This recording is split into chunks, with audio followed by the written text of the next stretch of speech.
What's going on, Giants fans? Back at it with another video, and in this video we are going to discuss several topics, and the first coming in early this morning, the New York Giants hire LSU offensive analyst Russ Callaway as their new offensive assistant. So I'm going to dive into this and a couple of other topics as well. But before I get into that, make sure to give us a follow on Instagram and Twitter at Big Blue Avenue for all our exclusive offseason content.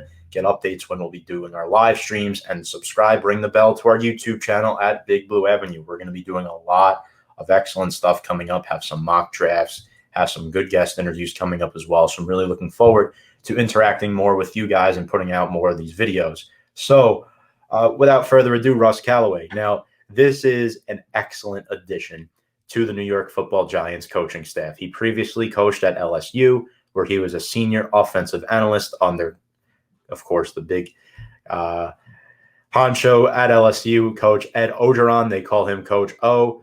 And he also previously coached at Samford as an offensive coordinator. Callaway was hired by LSU as a senior offensive analyst after being the OC at Samford for 5 seasons. This guy has a lot of ties to current Giants coaches on this team. He spent several years working under Giants offensive coordinator Jason Garrett when he was head coach of the Cowboys. Callaway was also a part of the Bama coaching staff in the 2010s when Joe Judge was there. And Callaway is known to be a guy that likes to throw the football a lot, take shots in the red zone. That's where he specializes, in the red zone. I mean, look who, he was able to work with this past year at LSU. They have a lot of weapons in LSU. So I think, this is an interesting thing to discuss because the Giants struggled in the red zone last year. They couldn't get many touchdowns in the red zone. So now you add guys like Kenny Golladay, Kyle Rudolph, John Ross. You get Saquon Barkley back. Our best red zone weapon last year was Sterling Shepard, and he didn't score many touchdowns for us either. So I think adding Callaway is going to really help our red zone offense. He mentored Duck Hodges, too. You may know him, quarterback for the Pittsburgh Steelers, one of their backup QBs. He led the FCS in passing in 2018 as a quarterback at Samford. So Callaway, got a lot of high praise from that. He got a lot of high praise from Coach O as well at LSU, that he's one of the sharp young minds in college football. This guy was due for a promotion before Joe Judge got a hold of him and spotted him. And this is a quote from Orgeron on Callaway in an interview last summer saying, "I think Russ is going to be a great coach in college football. He already proved himself at Samford and had one of the best offenses in the country. He is offensive coordinator Steve Ensminger's right-hand man. He does a lot of work for us and has a lot of energy. I think he is a great young coach." So I also think this is really going to help an offense in the Giants that finished 31st in 2020. This guy has worked with Joe Judge. He's worked with Jason Garrett. And another quality about Callaway, the players love him. He's going to help this Giants culture continue to grow and blossom into what fans want to see, a good culture, organization with an excellent coaching staff. We saw last year Brett Bielema, one of our assistants, got a head coaching job at the college level. Patrick Graham was getting coaching calls. What he's been able to do with not many weapons last year, especially at that edge rusher position. So this is another great move by the Giants, and I could view this as a potential stepping stone where one day Russ Callaway could potentially become our offensive coordinator. You look what Joe Judge has done with the coaching staff already, and he really values versatility.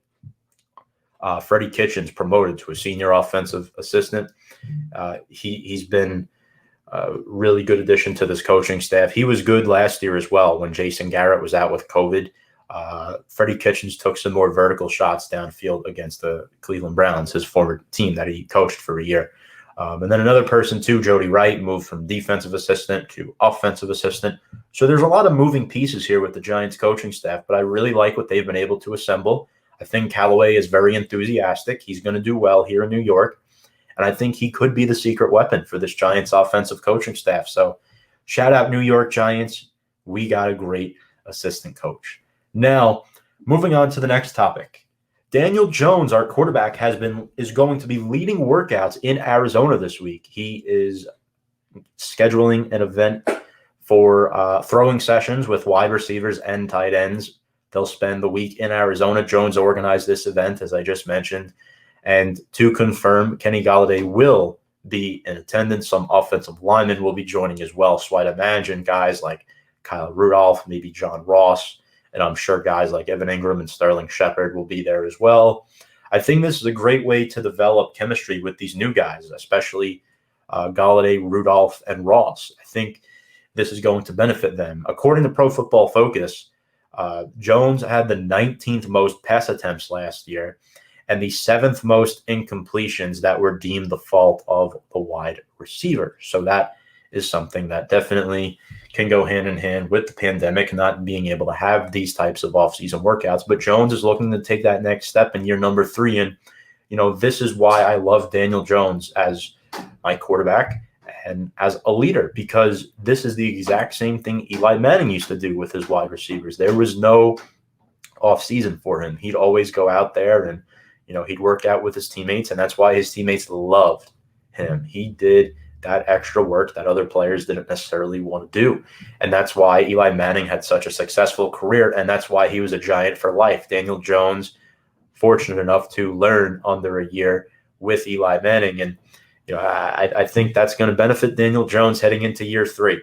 Giants receivers also, and this was a really interesting fact, they only caught 41% of their contested passes last year. So Golladay is a really good contested catch guy that I think is going to help boost those numbers up.